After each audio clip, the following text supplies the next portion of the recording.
I have the intro thing that we did the last time, the whole butt up thing, and I guess we'll put it here. Butt up podcast. All right, folks, welcome back. It's been a little bit of time, but we're back here with the second OMNICast. And we've got some stuff to talk about today, and I am super excited to get into all of this. So let's introduce a couple of friends who are here with me today. Across from this little round table, is my buddy Ruben. How you doing today, sir? Good sir? I'm doing pretty good. You know, just got back from vacation. Where'd you go? I went to Colorado for a week. It's the first time I've been west of where I live, or that far west in the U.S. ever in my life. It was nice. It was fun. That's Lots nice. of mountains. It's cold. Seeing mountains and getting a little cold weather sounds super fun. Okay, and in a completely different location, about a little bit more than 200 miles away, are two good friends of mine, Darren Zombie Rogers and Mr. Stewart. How are you guys doing today? Doing just fine. Can't complain. Can't complain so far? Well, I mean, I could complain, but there wouldn't be much point in it. Well, there's always room to complain. We're gamers. We can complain about everything. I can complain about my job, but... But let's not. Everyone could complain about their job. We'd be Alright. here for forever. I think we should hop right into news. Absolutely. There's a few things going on in news this week. Darren, you want to start out with 1 point for us? I actually want to start out with stuff that we were talking about last week, and like the Pokemon Snap. Uh-huh. It turns out that I was completely right about them knowing that we want a new Pokemon Snap game. Junichi Masada, the director of the Pokemon games, did interviews mostly about Pokemon Snap, and I think they are going to do what I was thinking they should, was like make a remake for the Wii U. But the problem they were having with making a new Pokemon Snap was that they were wanting to make it interesting and new, and not just more. Right. So we might get it... Oh, wait, no. It was October 2014, so last year. Not last very year that long they ago. talked about it? Yeah. So it's still very, very fresh. So it's still like they acknowledge that everyone wants it. They Yes. know that they would work on it if they can, but they just have certain obstacles they need to jump over before they can do anything like that. They're Like just how to making it refresh the interesting. title and make it not Pokemon Snap in HD. I think I trust Nintendo to make, some new developments with that game. Because when they do remasters, they generally do a pretty good job with it. Yeah. They really do. Yeah, well, just like we were talking about, they do good with their IPs. Nintendo's always worked with Pokemon. So it's possible. It'll just be kind of difficult, and we'll see where that goes.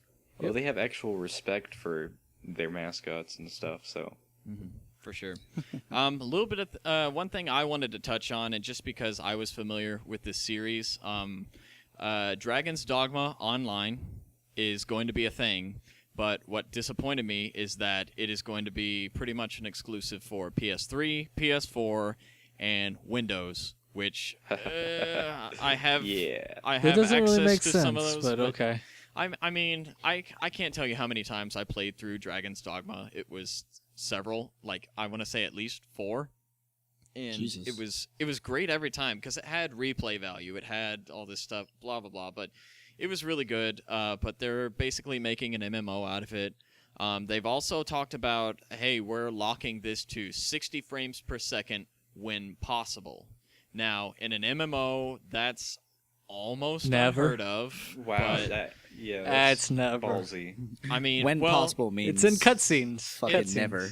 Yeah, Probably. cutscenes. I mean, from what I understood from reading about it, they're going to keep it to, like, whenever they're able to, they will. And pretty much that means whenever there are not 9 million characters on screen at that time, yeah, it'll probably be 60. But I don't know. We'll see how popular it is and see how well it holds up to that. I'm going to definitely give it a try if I can, because Dragon's Dogma is totally the shit. And if you haven't tried it out for the 360 or, the original Dragon's Dogma, if you haven't tried it out for whatever consoles it's on now, for sure give it a try. It's pretty cool. Are you going to go after it on PC or PS4? I don't know. I don't have a powerful enough PC, I don't think, but I don't know. We'll see. Like, point point taken. I want to try it, and I will attempt to. Let's hope it's not another Elder Scrolls Online. Well, I'm looking at this right now. Apparently tomorrow, or I don't know how Japan's times work, but they're going to be starting the client for the beta test. For Dragon's Dogma Online. Yeah, they started recruitment this past on the 7th, so like last week, and they're opening up the client tomorrow. That's cool. What is that going to be for? Is that just going to be a PC thing, or does it say? I'm gonna guess PS3 Japan PC. It looks like PS3 and PS4 Oh, okay then. and PC. I have to steal my okay. roommate's PS4. All right, let's get on that. No. Not for America, only for Japan. Yeah. It's okay. I can turn a Japanese citizenship pretty quickly, right? I'm sorry Yeah. you can't. Who wants a plane ticket? Let's go. Not with that attitude, you can't. But yeah, apparently the game's not going to be released till 2016, which is It's- surprising since it's it's like Yeah, it's going to be a unless they were while. working on it without telling anybody, and they're just now like saying, "Hey, guess what? 2016 is going to be a good year for games. It hopefully perhaps, is this year and next year. Yeah, we've only just started this year, so I'm looking for. Well, I say I'm looking forward, but I'm hopeful. We'll have to see. Yep. There's a few new titles coming out this week. I mean, well, for reference, we are recording this on the week of April 14th. It's a Tuesday, so the week started, I guess, like 2 days ago, whatever. But this week, Tuscany Tuesday. yeah, this week there will be some stuff coming out. So what's come out? There's a couple of things, Darren. Video games. Back in Nintendo news, I'm not sure how. Or actually, we have 3 Genesis titles coming to the 3DS. In July, it'll be Streets of Rage 2. In August, it'll be Gunstar Hero. And in September, we will be getting Sonic the Hedgehog 2. Oh man, was that the I one where? need to get my 3DS repaired so I can get Gunstar Heroes because that's all I care about. I actually care about all 3 of these. Well, I played Sonic 2, but I wasn't a big fan. That was the one where Tails made his debut, right? That was also the debut of the spin. Oh Yeah. God, yes, I remember that. I still think the Super Peel Out from Sonic CD is better, but whatever. Or the spin dash. Not necessarily spin. Okay, Whatever. well, It's a spinning motion. Yeah. But yeah, Sonic 2.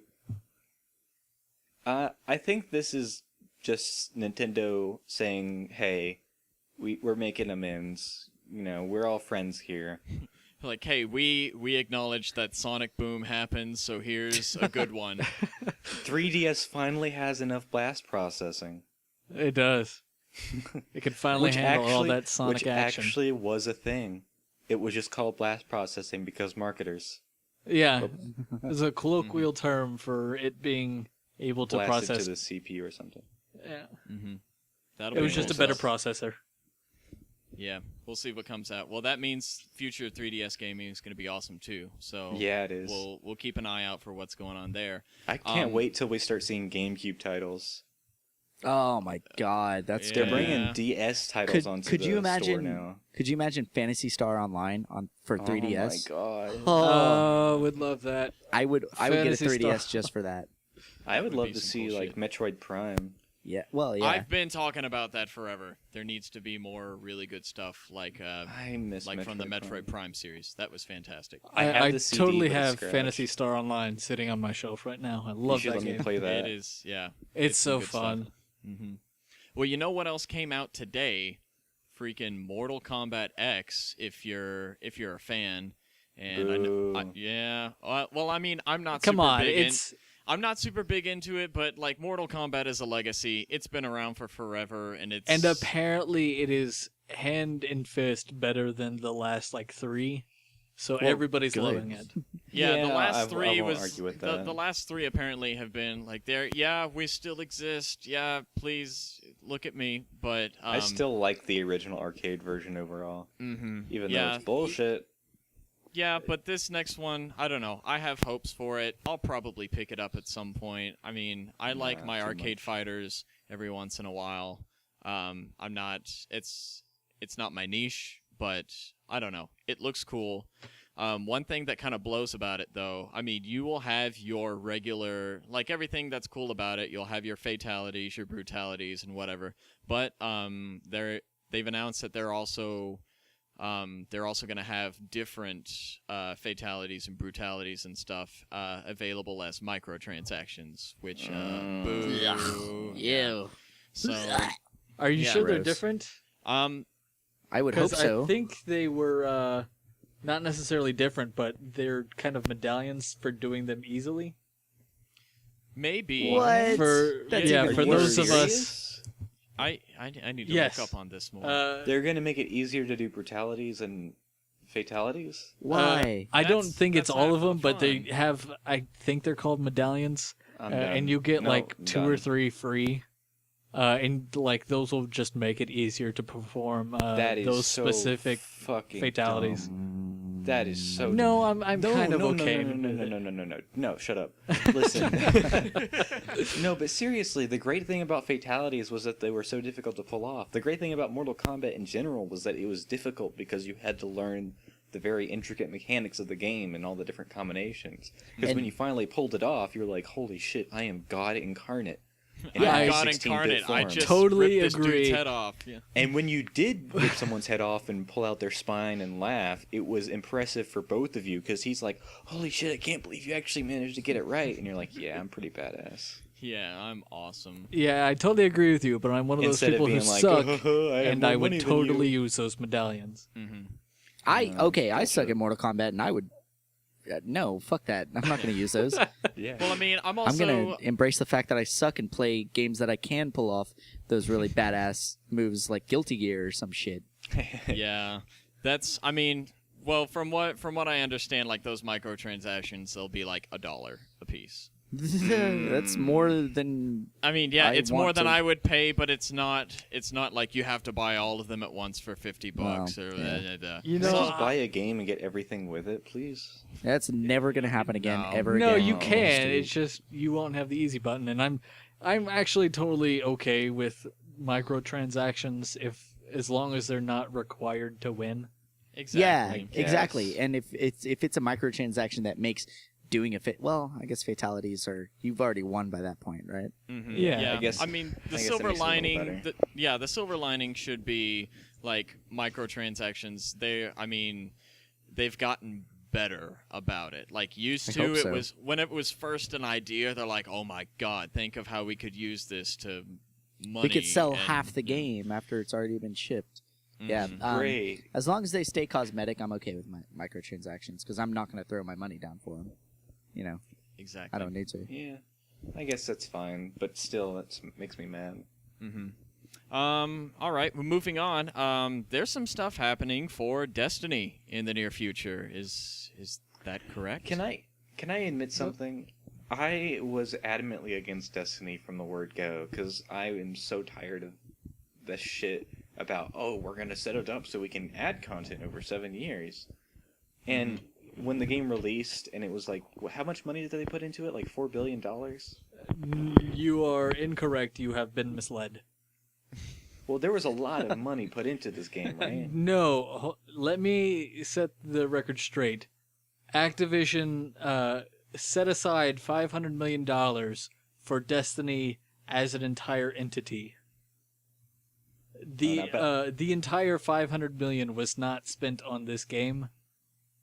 Somewhere in between, like it was like $125 million went Well, into. the point is, So, while the sum of money is for Destiny, it is only that high because this is all we have right now, but it's not all we have in the future. It's not all they will have. Like, well, I was initially disappointed by how much hype was around the game and how ultimately it didn't live up to it.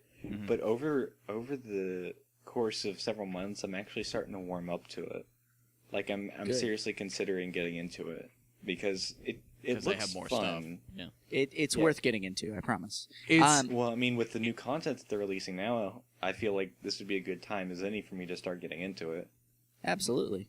we I think so, totally have absolutely. it. We could totally run through it. It's a very very good game, and it's honestly one of I think the most competent shooters ever. Mm-hmm. Well, would you? Because I don't really play a lot of console shooters. Well- Should I just get it for PC? Because I could probably run it without. We have too it. much trouble. Out We'll for have it. PC? We'll sit down tonight. We'll get you started. Oh wait, is it even out for PC, or am I being stupid? I don't know. That's what I was at. Like, is it? No, it's just Xbox and PlayStation. I thought I saw it. Maybe I'm being dumb. But no, we'll sit down later. We'll play it.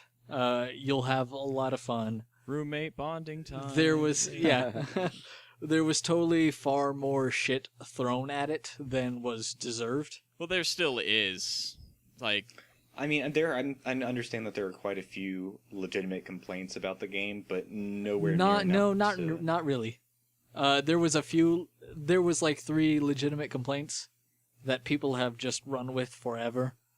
But like I was looking at some of the Destiny stuff earlier today, and I've noticed that it's actually about a 50-50 spread of people who are whining and people who are yelling at the people who are whining. but you So only it's- hear about. The only thing you hear about is the yelling, and that's Yeah. where everyone gets this whole. Whoa! Oh my God! Everyone even hates if it. even if it turns out to be less than I expected, if I have fun with it, then I can probably forgive it. I guarantee you it'll be less than what you expected, but you will have fun with it.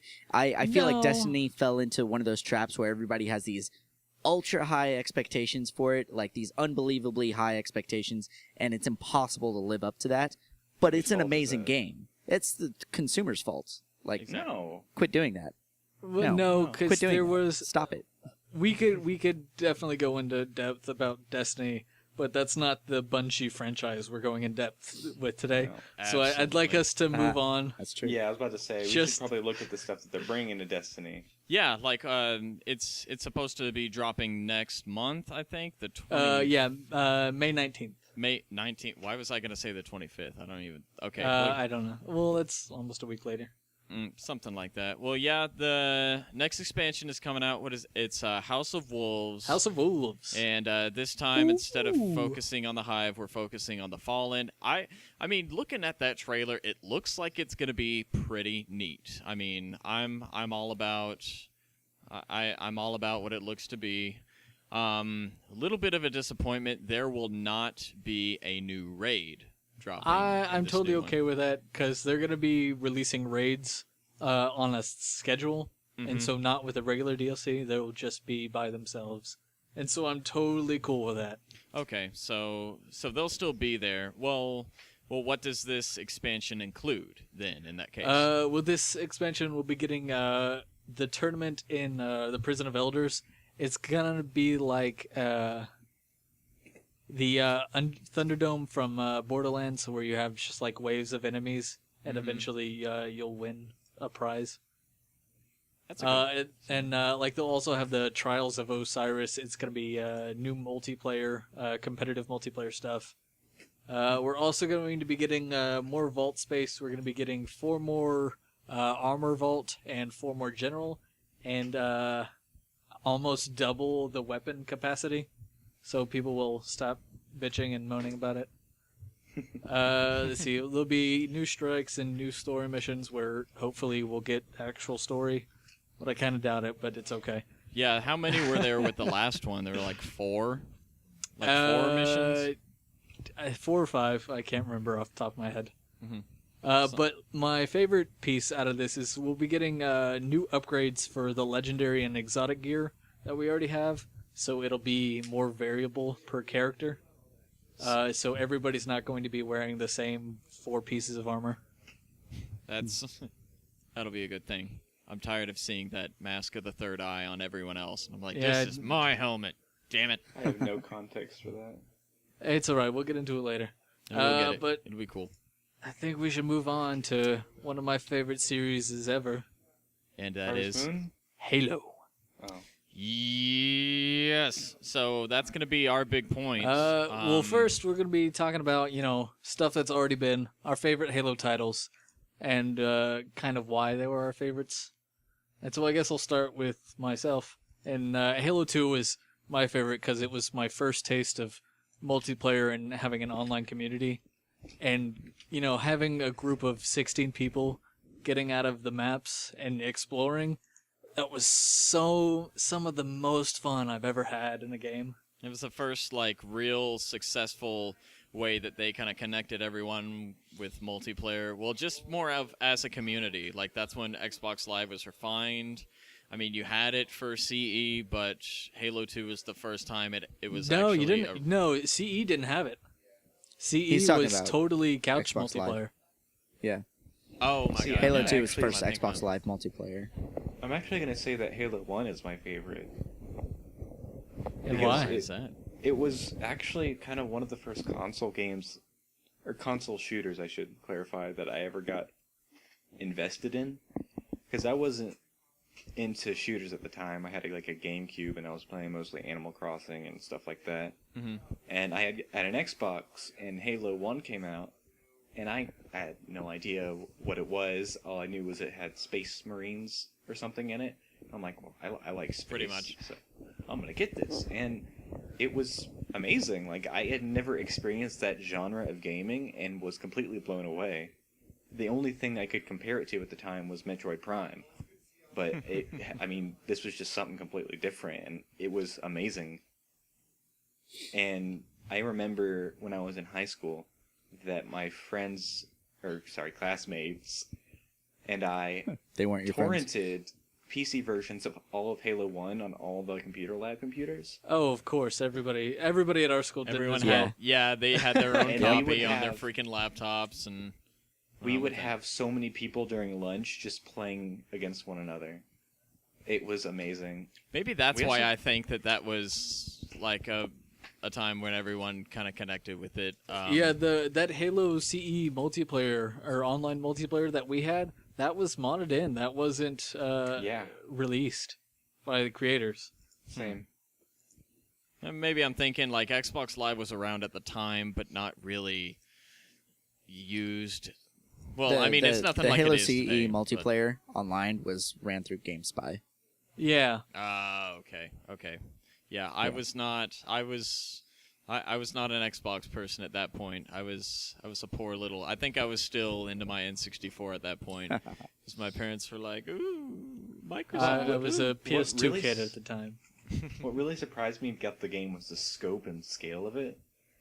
Because it starts you off in this tiny ass ship, and you're basically crawling through vents, and then after that the game just opens up. Mhm. And then you get on, Immediately. like, to the Halo, and Yeah. you're like, oh my fucking god. I mean, Halo is what established, console gaming and console shooters I meant for the Halo, everyone. The ring.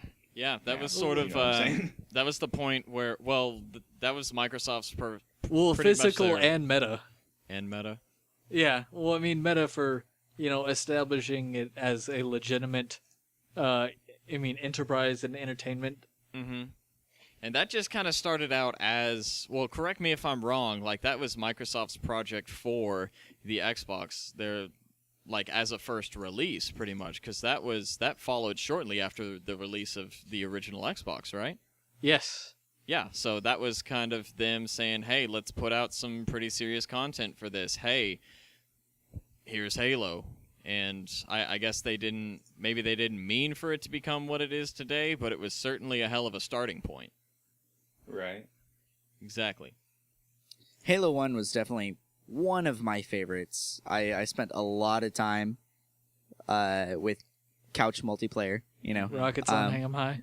Yeah, it just honestly, like what we mostly did was just Slayer with infinite grenades on Blood Gulch, and just hey, let's see who can catch grenades on the other side of the map and shit like that. Oh, Exactly. that and warthog flipping. Yeah, Oh my so gosh, much fun. that used to be a thing that like me and my buddy did all the time. We had Warthog Wars, and it's just hey, ram into the other guy and try and kill him whenever you get him out. Whenever Destruction Derby. Exactly. Like there was so much you could do with that, and not just because I don't know, they kind of got rid of that with the other ones where your Warthogs could actually blow up and shit. But either way, yeah. Along that was those super lines fun. of indestructibility, one of my favorite game types in Halo 3 was doing a game type we called PGA Tour on Valhalla. PGA Tour. What? Yeah, you would have Boy, can't wait to get this. a guy on a mongoose, and everybody was on the same team, and you were indestructible, and the only way to blow up the guy on the mongoose was to hit him with a hammer so hard he exploded against rocks and walls. It was so much fun. That sounds like. That Was sounds that part absolutely ridiculous. Was that part of Action Sack? No, that was custom game type only. Okay. That was probably one of the big points for the Halo 3 multiplayer too. Like whenever Forge was introduced, that led to so many awesome things. Like It really did. Forge is the reason you could have your custom maps, you could make your own custom game types, like races. I mean, you had races before, but you could really go off the fucking rails with The races in Halo 3 were fucking amazing. Yeah, they were Honestly, mostly because of the mongoose and because it was so versatile and little and spunky. yeah. I remember Spunky one is of the the right first word. things I did with the Halo 3 Forge was try to flip over the elephants. Oh, yeah, my gosh. definitely. That was the best thing ever. Spawning like infinite explosives of like your Yeah. fusion batteries and stuff, and then just try and make it fly. Did you ever do that? Oh, of Yeah, course. No, I just Absolutely. managed to barely tip it over because I Oh, wanted to okay. see that message. Yeah, I used to make little theater Wait, clips. what message? Okay, well, whenever you Flip the what? whenever you flip How'd you the do that? elephant, like, or whenever you flip any vehicle, you'll have the prompt that says press this button to flip Warthog, and Yeah. the one with the elephant was something along the lines of like press right bumper to wait. What? How did you do that? It was Yeah. awesome. It was so on the nose. They're really good at that stuff. Yeah. One of my favorite things to do on that same map was to completely modify the elephants and put like fucking turrets and everything on it, and barriers and fusion coils and stuff, and then you and another person would pilot it, and a whole bunch of other players would sit in the back and try to shoot at the other elephants. Uh-huh. Oh, it's sounds it's like even fun. like- it's even better if you set it up as capture the flag, and you have Uh-huh. the flags on the separate elephants and have them all I modded didn't think out. about that. It was the greatest thing ever. Oh You know who did my that? god. Yeah, we used to have like server what was it, like LAN parties where we hooked up different systems and we just, all right guys, it's Elephant Wars night, let's do this. Yeah, Yep, that and was basically it. It And was those- so much fun. those LAN parties were why Halo 3 is my favorites of It is the one of the franchise. best couch multiplayer games I've played. It absolutely is. Absolutely. Like, I remember specific maps from the first two games. I remember like every multiplayer map and where everything is on Halo 3 because of how often like we did LAN parties with Halo 3, and like I remember one time there was 4 Xboxes and 4 TVs and 16 guys in one apartment all playing fucking Halo 3 on 360. Not even online, just a LAN party, and like those were the best of times. Those are the best of time. I mean, you Yeah. can still do it. You can totally still do it, but I it's mean, redundant yeah, but- at this point. So Yeah. I don't know. I don't want to take my TV and my Xbox over to your place and fucking fuck that. Yeah, I'm I- pretty see, sure I've done I've- that. I've missed these experiences because I've been out of the Halo scene ever since. I forget. I've said it before, but I forget now. Like I haven't played. I've played a little bit of 4. I don't think 4's good. I played 4's really good. ODST, maybe. Well, But ODST's I'm hoping multiplayer is Halo point 5. is Halo I'm 3. hoping Halo 5 gets me back into the series It could. because I'd love to, I'm gonna say it will. I'm and especially with all this ARG stuff that's going on. Because I'm a sucker for that. I love it. I've fallen in love with the ARG. It's one of the most intriguing, and they've totally gotten me hook, line, and sinker. Because I've gone through all of the books. I'm one of the biggest Halo nerds you'll find. Hey, real quick, can you specify ARG? Altered reality game. Oh, okay. Yeah, I was talking to you earlier about this, Darren. Portal 2 did something like it similar. Yeah. Basically, a whole bunch of achievements popped up in other games on Steam that were potato related, and people were like, "What the fuck is this?" And eventually, a Portal 2 website opened up and showed progress bars for each game and how many achievements had to be acquired for each before Portal 2 would be released earlier. What? than its original. That's some This is- bullshit. That's This is some news bullshit. to me. What? No. There was a release date, but if people managed to get enough of those achievements and fill up all the bars, it would be released early. And they did it by a week, I think. Or like Shit, I 4 would do days. that.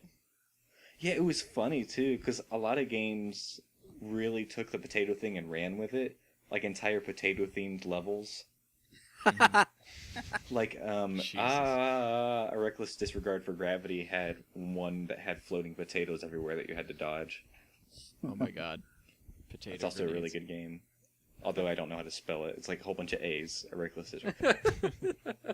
My favorite multiplayer experiences ever were unpopular opinion alert, Halo 3 ODST, because You can die? I mean, I like the game in and of itself just because, I mean, I'm kind of a fan of the you are super powerless, so get your shit together and go do stuff, which was that whole thing. But It's a misleading term. Super Your powerless. average Joe Exactly. orbital drop shock trooper. and everyone, I don't know, lots of people really didn't like that. I freaking loved it. Well, because for one, the entire cast of not the entire cast, but basically Almost. the cast of Firefly was there because Bungie, they're total fanboys of Firefly. Like, you can tell from that, and I mean, they pretty much have the same cast for Destiny too. So, but multiplayer, Halo 3, ODST, my experience was with Firefight. Because there was nothing better. There was nothing better at the time I got into it. There was nothing more fun than getting drunk with your buddies and let's see how far we can get in Firefight. Almost finished? Well, let's try it again. Finished it? All right, let's try it again. Get me another beer. But that's just my experience. Maybe it was terrible. No, Firefight was a lot of fun. Firefight was awesome. I dig it. I don't know. What was the achievement that everyone tried to go for? Like some flawless victory with Yeah, it was I can't remember off the top of my head. I know that the achievement hunters, they were trying to do it. I think they tried to do it like several times. Yeah, I don't know if they actually got it, but I don't Shit. think so, or at least they haven't uploaded the video of them doing it yet. maybe they'll release it in like 7 years or something. Maybe. Maybe. Anyways, yeah, sorry to bring you doubt away it. from this, but one of the really big things we want to cover today is the Halo 5 ARG. the Halo 5 ARG, and there's some stuff happening with that, both not so recent and some pretty recent, and I guess what we're like the most recent developments we've been seeing, I guess, correct me if I'm wrong, we've been taking it off of the Tumblr account Hunt the Truth. Yeah, that's where the ARG has been based, Uh-huh. and like that's where I'm guessing we're going to get just about everything as far as the story that we're getting there. Mm-hmm. There's not a whole lot on it right now, but the basis there's not of a it. whole lot in face value, but if you know the text as well as I do, there's a lot that they've hinted out and a lot that's missing. So send any questions to Darren. Yeah. Darren's going to be our mastermind today of Halo lore and such. See, I don't know any Halo lore except that the Covenants are assholes and the Flood are too. Yep, that works. And That- humans that'll aren't work. much better. Here, We are let me not. give you a point. The Covenant are assholes, but maybe for a reason. Maybe the Flood are Moral assholes of the for no story, fucking reason. everybody is assholes. Yeah. There's definitely a lot. I think we'll stick to what's most relevant to the ARG. Because you have to explain some to me because I don't know anything about the lore. I just play the games because I like shooting things. So you can play advocate for people who aren't as knowledgeable about it, I suppose. Okay, so I saw this picture. It's like John died today, and John's Master Chief, right? yes. I know that much. Why is he dead at age 6? Want to explain Oh. that to me? That's a can of worms we'll to be see. open. and we're going to open that can of worms today. Is he a child prodigy? Kind of, yes. More of a prodigy. Nah. Yeah. Well, Well, first off, we meet our war journalist Benjamin Giraud, as he has been contracted by Oni to write a story about the truth of the Master Chief. footnote: Oni is the Office of Naval Intelligence. But he is quick to find out that there is a lot of what's the word for it? Conflicting information. There we go.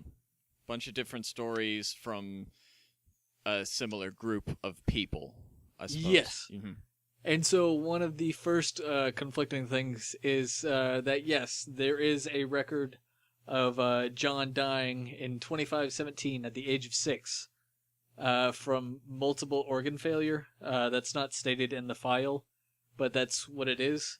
Because at the age of 6, he was abducted by Catherine Halsey and, at the time, Lieutenant Keyes, the old man on the Pillar of Autumn that we... Captain Keyes? Yes, Captain Keyes. Okay. He was a lieutenant at this time. I know who this is. That's right. Oh, that's right. I read these books, but this was years, like I want to say almost 10 years ago. So, I mean, the knowledge is there, but it's about 10 years old. So, I might have several epiphanies here.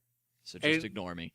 And the reason he was abducted is because he was one of 300 Spartans, one of 300 children Yeah. I see. who had the genetic markings to be able to be the soldiers that they wanted to build.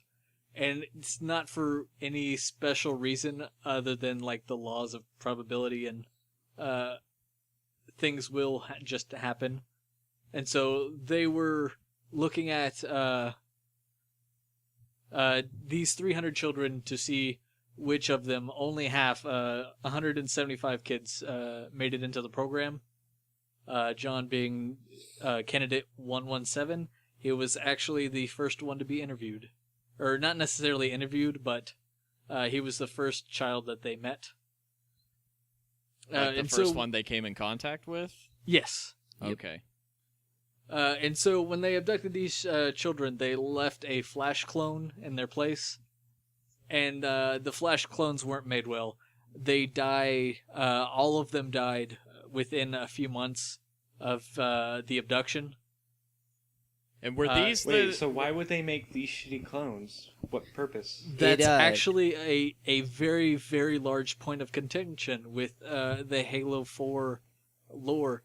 Because Professor Halsey's been in custody and like she's on trial for war crimes, and this is one of the major points they bring up. Yeah, for what reason But would you make okay, clones so that are just so gonna they made the die? clones. The clones are basically so that like it isn't apparent that these kids were abducted. They left these clones behind, but then the clones die, so they don't like. Okay, yeah, the parents are gonna grieve over their kid and stuff, but their kid's dead, so they're not gonna think like 10 years down the road when they see somebody who looks like their kid, or in the off chance that they do. Well, is that something their parents are aware of too? Like, no, their parents were not aware that their kids got abducted by Halsey and Keyes. That's what we think at first, but in some of the most recent books, we find out that a man by the name of Staffan Sinska. spoiler alert. Spoiler alert for the books. He was the father of Naomi Sinska. I forget her Spartan number, but she is one of the active duty Spartans that made it all the way through the program. And she's actually alive in between Halo 3 and Halo 4, which is something that they haven't... What? Yeah. There are more... Master Chief is not the only Spartan 2 left alive. And they were, I guess they were colleagues. Do you know if they knew each other or? All of the Spartan 2s are family. Okay. There Why is... would he not mention her? Because he doesn't know that she's still alive. Oh. They have been keeping that a secret from everyone, including Master Chief. Do you think? Kinda Do you think it's bullshit. possible Sounds this might be? convenient. Do you think this might be covered in the next title in Halo? Well, I guess that's probably a different topic about like what we think might be covered in the game. But I don't know. Do you think that's something that might be Well, the really cool thing about Halo 4 was that the Spartan Ops, they were starting to cover stuff from the books. Because a major point of the Spartan Ops was in search for Jules Undama. He was one of the major players in one of the most recent Halo books. And he was one of the labeled Covenant heretics or whatever. He is an elite that was captured alive. Okay. But as in Spartan Ops, like he's kind of he had public enemy escaped. number 1. Okay, so he had escaped from that. Yes, he escapes like in the book, so we know he's missing. We just don't know where he is. So what was he doing before the whole Spartan Ops story? In that case, was he just a regular commanding officer? It escapes me, but I do believe he was a high-ranking officer within the Covenant Army before the split of Halo 3. Which was the Brutes taking over. Yeah, okay, that's right. Well, that was even just starting up, like through the events of Halo 2 as well, and the Prophets had a lot to do with that as well. Well, Halo 1 through Halo 3 is within like 2-3 months of each other. Well, yeah, that's the whole conflict. That's the whole thing of finding the first Halo, discovering the attack on Earth that's happening, and then like bouncing back and forth between that. And that's that all happened within like 2 months. Jeez. Yeah. Kind of written themselves into a pretty big corner. No, they actually haven't.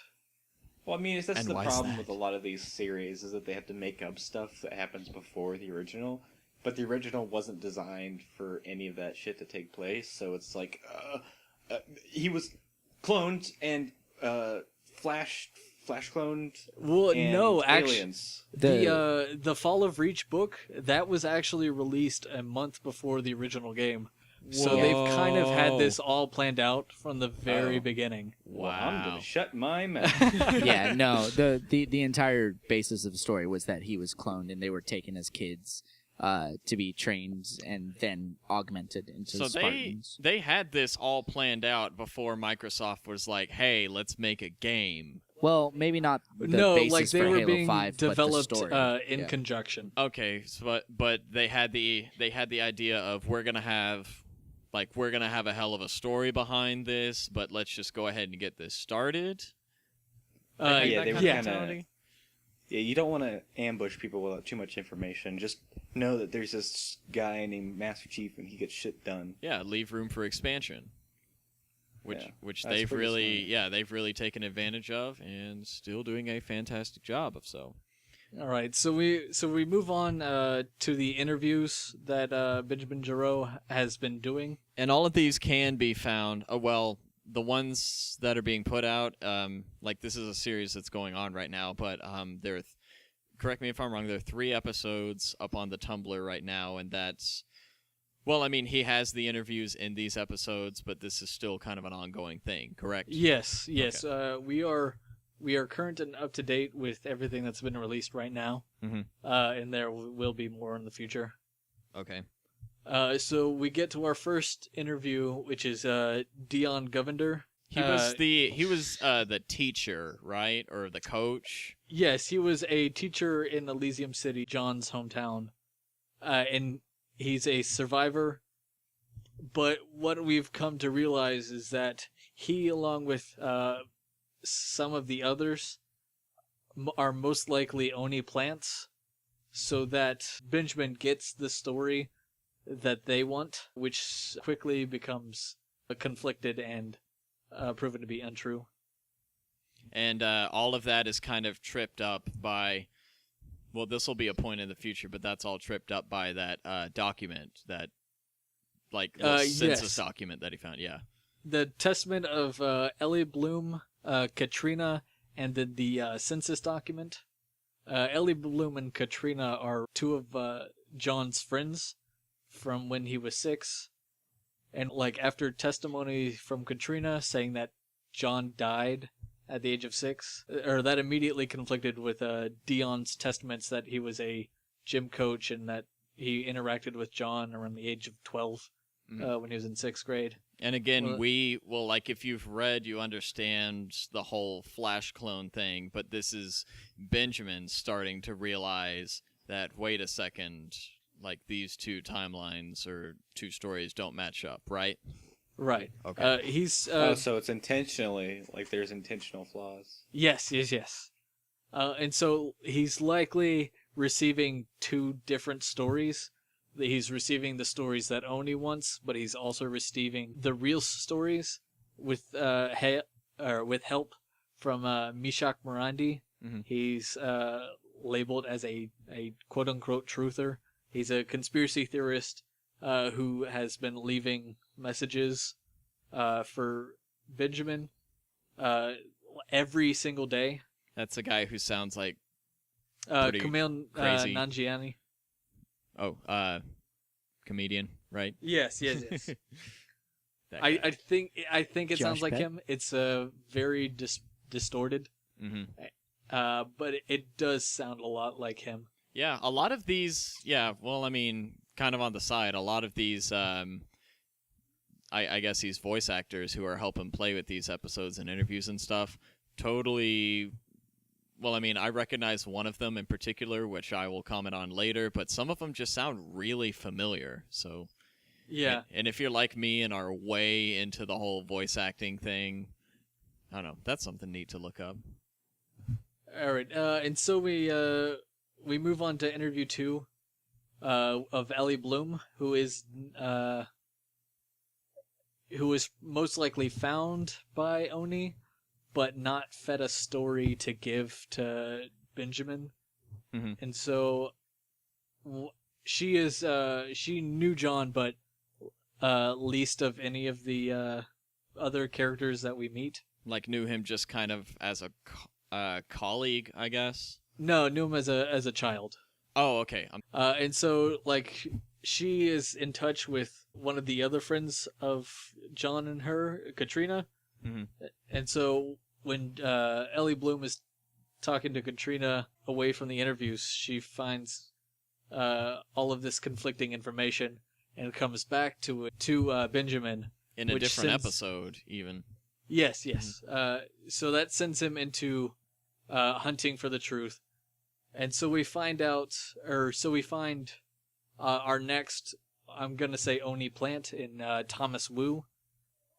He was an insurrection prisoner survivor. He was telling more falsified stories about accounts of the insurrectionists taking prisoners, Mm-hmm. and that Eridanus 2, John's home planet, was a hotbed for the violent insurrection. Mm-hmm. And so eventually, It wasn't good. where episode 3 ends off, Benjamin gets Thomas to tell a partial truth, but it's on a public communication. The waypoint that they were talking about. Yeah. Mm-hmm. So Thomas Wu panics and then like hangs up, tells him to stop calling, and soon Benjamin realizes that anybody could be watching, and obviously Oni will most likely have been watching and listening. Oni watches everything. They do. Totally. Yeah, and Fucking that's creepers. that was a hell of a cliffhanger. Like, we're still kind of waiting to see where the next one is going, but yeah, that's kind of what we're up to date with as far as those episodes go, right? Yeah. Mm-hmm. There's a bunch of other stuff on that Tumblr as well. Like, well, they're talking about that whole whenever they were trying to provide documents, because the original planet that John had come from was glassed. And Yeah, Eridanus 2. Yeah, Eridanus, and they kept making the point of, well, glass planets don't have you can't trust what was it? You can't trust the documents from glass planets, or The Outer Colony records are a mess. yeah, like well, I mean, even what Michael was talking about. Yeah, Michael Sullivan, the Oni PR person. Yeah, the person who assigned Benjamin this whole interview campaign or whatever, like whenever they were talking to each other in one of the episodes, like he kept repeating the point: glass planets don't have like good records. Yeah, they don't have good records or whatever. And Benjamin was paying some smuggler or whatever to find whatever records he could from Eridanos 2, just to see if he could get his hands on some information, and came across that one census document. And granted, this was early on in one of the episodes, and he pulled up this document and just happened to come across John's name, and right next to it was the letter D, which means he had been deceased.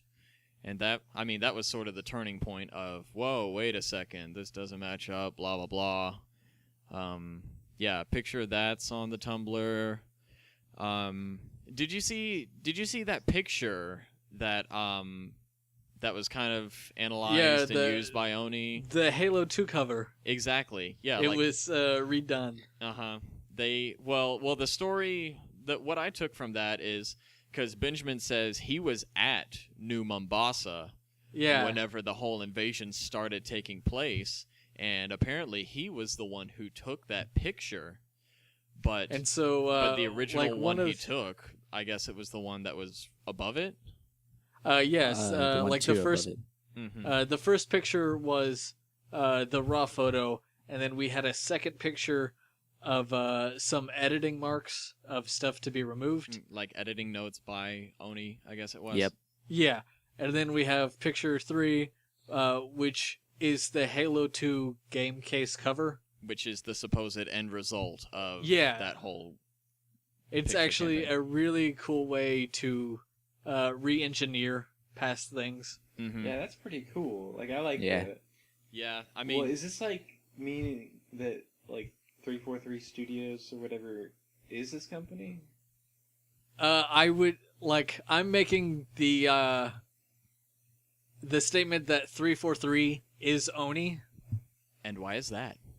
Because not only are the chain of interviews that Benjamin Giroux, because of 343, but the first thing that 343 worked on was the Halo Reach campaign, which is a big topic of misleading and propaganda. I see where this is going. Yes. So that also leads into my Halo Reach, the game is a lie.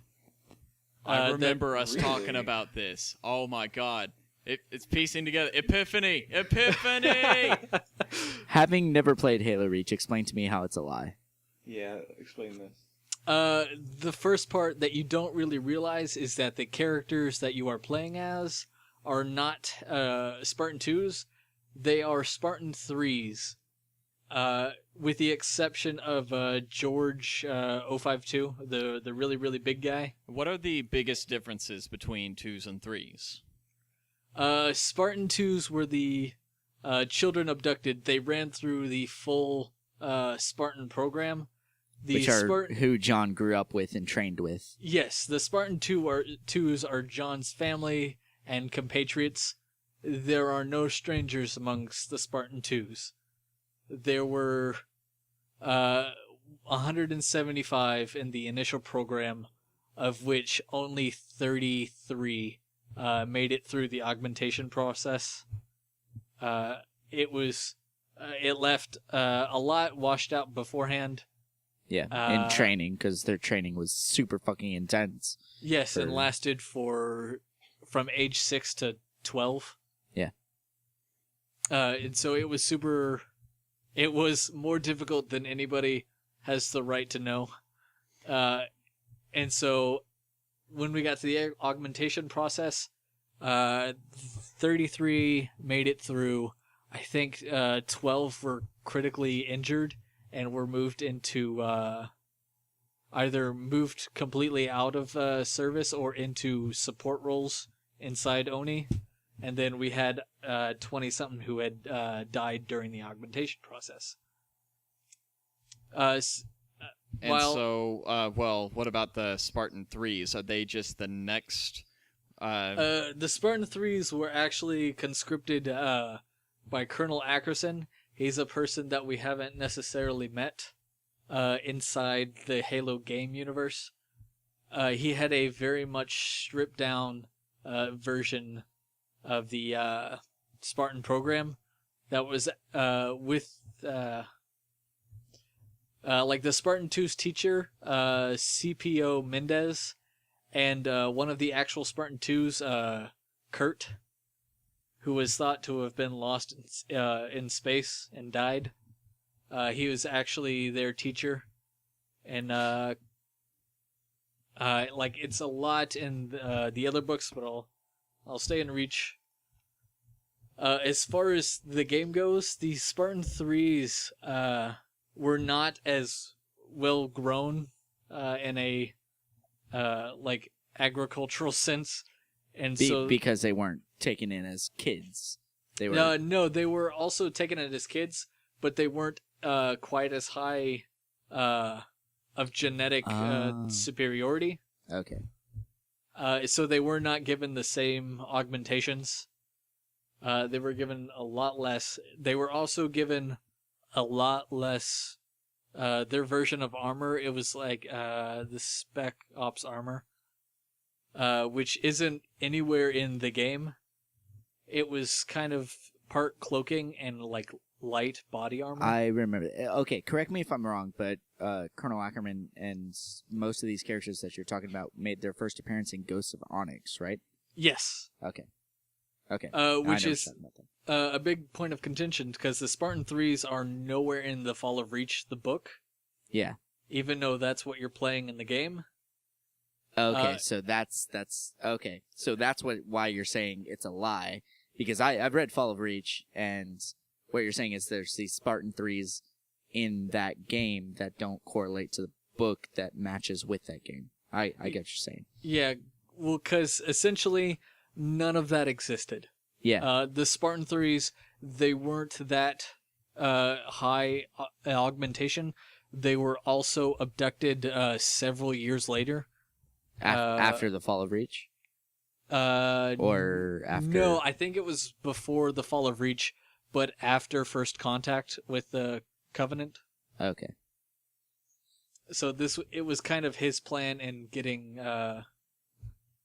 like fame and recognition, kind of. So along the lines of like shit that just didn't line up with Reach, well, what would some of the biggest points be? I mean, yeah, some of those characters didn't exist, but there were a lot of other like time errors and shit too, right?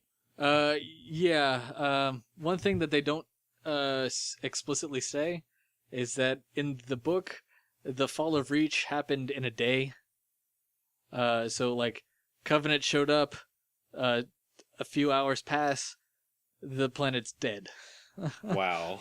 Mm-hmm. And there was a lot of shit that Spartans tried to do to stop it, but they failed. Yeah. Like in the book, the Master Chief has Cortana like 2 weeks before the Covenant invade. When in the game you see Dr. Halsey giving Noble Six the capsule that has Cortana in it. Mm-hmm. That's totally untrue. And like one of the last things is in one of those final cutscenes, you're looking into the dropship that's heading towards Pillar of Autumn, and you can look to the right, and you'll see a cryopod with a Spartan in it, and everybody says that it's Master Chief, when in fact it is not. Master Chief and all of the Spartans were already aboard the Pillar of Autumn before the Covenant arrived at Reach. So who is it? Could it be that secret woman lady? No, she was part of the ground team. This is something that they totally skipped over. Is that there was a team of 3 Spartans who went to a UNSC outpost in space because there was a thing called the Cold Protocol, to where if you're in If there's danger, a chance that the Covenant could get a hold of the coordinates of Earth, you have to get rid of all information on your ship. And Yep, you have they to manually. wipe the ship and self-destruct. Yeah. And they did not do Wow. that. And so a team of 3 people, which was Master Chief and 2 others I can't remember the name of, they were on that mission when the Fall of Reach started, while the other 30 Spartans went groundside to help repel the invasion. So while they were trying to silence people, the Covenant were fucking shit up. Yeah. Whoops. Like, the Covenant were at that, or were going to that ship as well. So, like, there was a very, very urgent need to get there and stop them. And that's why that was so... Everything was so hectic. Hey, get this on board. Hey, do this, blah, blah, blah. And so that's kind of the short version why Halo Reach is a lie, and so why it could be leading up to all of the stuff that we're seeing now with his ARG. Mm-hmm. So... Well, I guess if 343 is this company, and that gets revealed, then how's that going to work in real life? Yeah, do you think that, well, like, could that have even been intentional? Like, is that, would that be a thing that could be in the works? Like, what if there is a reveal? What if this whole thing was a lie? What if, because, I mean, even looking from what we've discovered about what Halo 5 will sort of be following along, I mean, it looks like there's going to be some shit going down and some stuff being found out and just crazy stuff happening. Do you think it's at all possible that a reveal like that could happen? It's definitely possible, because with the Halo 5 Guardian trailers, we have 2 different accounts. We have the Officer Locke account, which shows Master Chief shot in the shoulder on the ground. And then we have the Master Chief account, where we have Officer Locke lying on the ground. Officer Shot. Locke being the Spartan hunter. Yeah, but he's also a Spartan, right? I mean, I remember, I think it was in the trailer, like he even said Spartan Locke. Yes. Okay. And so a lot of the things that we've been seeing is that there are discrepancies in Spartan Locke's testimony trailer, to where you can clearly see that in the the live action video that Spartan Locke is holding a DMR when on like it shows his HUD for like a second and a half. It shows a battle rifle. And so that's what a lot of people have been latching onto with the Oni conspiracy, and like the fact that it's not a coincidence that they made a mistake, and that it's actually leading to, you know, the big reveals and their ARG of hunting for the truth. That would be crazy. You know, I'm going to be mad if this just ends up being the Bungie and 343 being really, really sloppy and forgetting all this stuff. Well, I mean- Bungie is not involved in it any longer. Well, I mean, you know what I mean. Yeah, Well, it's- made the difference between like what Bungie worked on, what 343 worked on, more along those lines. Yeah, and like there's definitely a master plan. I mean, because the 343 guys are just like the writing team, or a separated team from Bungie. Yeah, they know what they're doing from what I've seen so far. I mean, Well, I just hope it doesn't turn out that they're really sloppy and they kept making all these mistakes and that they had to find ways to justify it. Which I'm pretty sure isn't the case, but still. That's still what possible. everybody's saying, that it's not. I mean, like there are some people who are being very real stubborn about it. saying like, oh no, they just screwed up. It was totally not intentional. But then we have a lot of people who are really biting into the. I think it's definitely part of the ARG. Well, it does kind of seem interesting that it's hunt for the truth. Yeah, and we have like these video discrepancies. I don't see a company like 343 making a Making major that many mistake like mistakes. that. Yeah, Yeah, that's why I'm not super unintentional. excited to see what happens. but it is. I mean, disappointing, but it is entirely possible. Well, I think that there might be a lot of loose strings that don't get tied up, like things like that, like things like the battle rifle and stuff like that. But I think they're probably definitely intentional to kind of give an air of what is the truth. Like, you know, what do you believe to be the truth up until, you know, the game's released? Yeah, definitely for a trailer or a campaign that is labeled Hunt the Truth, that would be the perfect spot to have little discrepancies like that. This whole campaign of this whole Hunt the Truth campaign feels to me a lot like 11808, super old school, but like about the same sort of idea. Like, you don't know what the truth is, and there's all these ideas that what could be, but you're not going to see until the game's released. And those things usually they play out pretty well, and I don't know, I'm all about it. That would be cool to see. I think it'll work out. It will. I do as well. What's the release date for Halo 5? There is one, right? There definitely is. I don't have it with me offhand. I think it was at some point in December. It might be, but I think it's November. Okay. Let me see. Well, of course, right smack dab in the middle of holiday season. You know, marketing.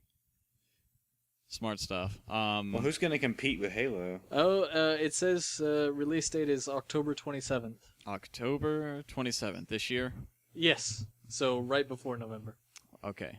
That works for me. And it is an Xbox One exclusive, so yay. Not surprising. So yay, you guys better get some of those. We have an Xbox One. Do you? We don't.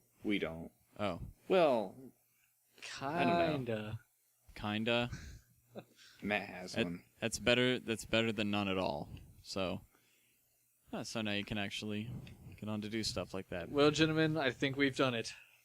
I think we have. Yeah, I mean, we've covered just about everything. So that's some fun shit.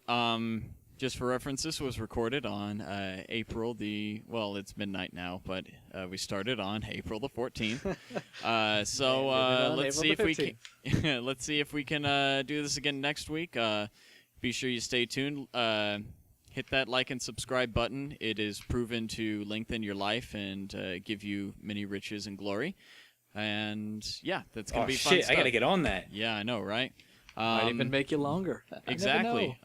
Yeah, leave a comment. Let us know what you'd like us to cover, and we'll see if we can get to that at some point. We're definitely looking for stuff we know you all want to hear. So yeah, from Omni Entertainment Studios, I'm Rick. I'm Darren. I'm Stuart. And I'm Ruben. All right, we will see you next time. Peace out, Internet.